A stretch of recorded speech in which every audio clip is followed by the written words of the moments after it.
Ever wondered why Japan, a country known for its pacifist constitution for nearly 80 years, is now making headlines for its biggest military buildup since World War II?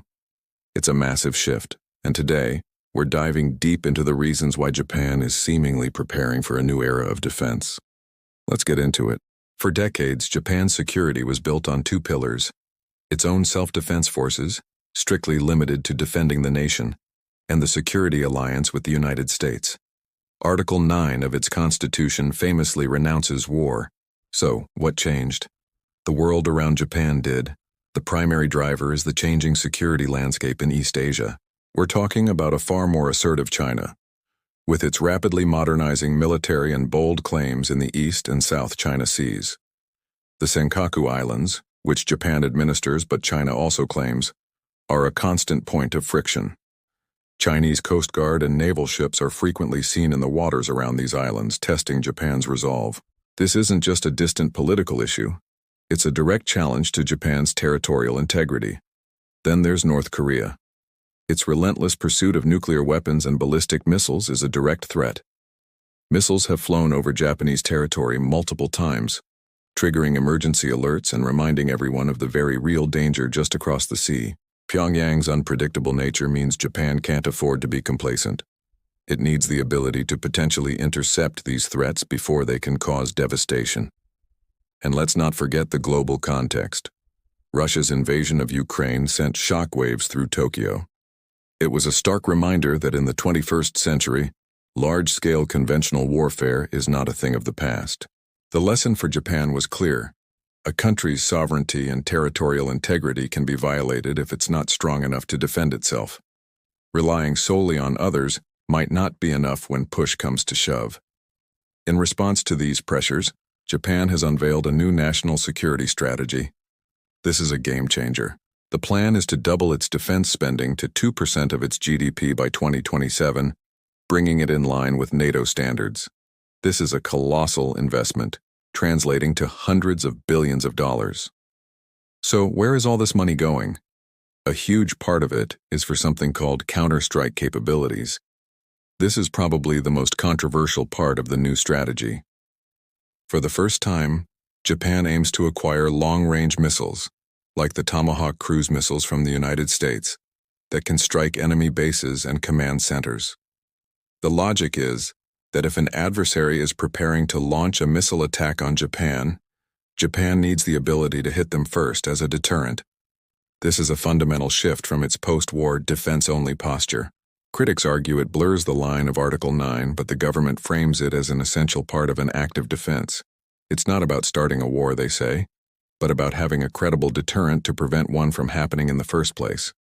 The idea is to make any potential attacker think twice, knowing that an assault on Japan would come at a very high cost. Beyond missiles, the investment is pouring into all areas of the self-defense forces. We're talking about upgrading fighter jets, building new destroyers and submarines, and investing heavily in next-generation technologies. Cyber defense is a huge priority, as is space and electromagnetic warfare. Modern conflicts aren't just fought with tanks and planes, they're fought online and in orbit, and Japan is racing to catch up and build a multi-domain defense capability.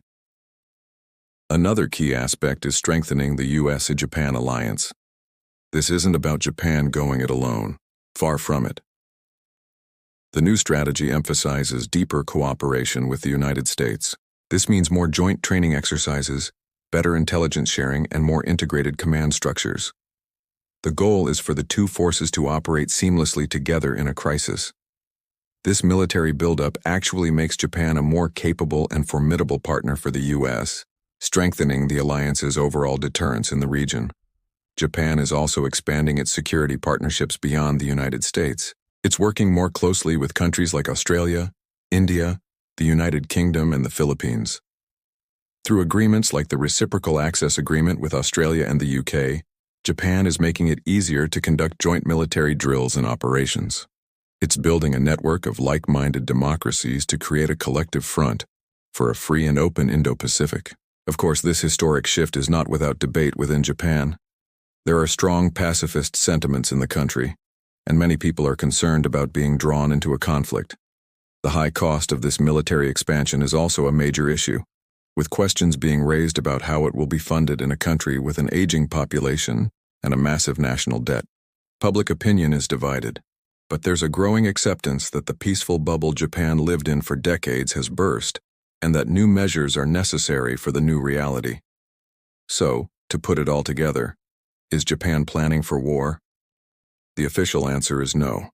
Japan is planning to prevent a war. It's a strategy born out of a perceived necessity in a tougher, more dangerous neighborhood. The goal is deterrence. By building a stronger, more capable military and deepening its alliances, Japan hopes to convince any potential adversary that the cost of aggression would be far too high. It's a delicate balancing act.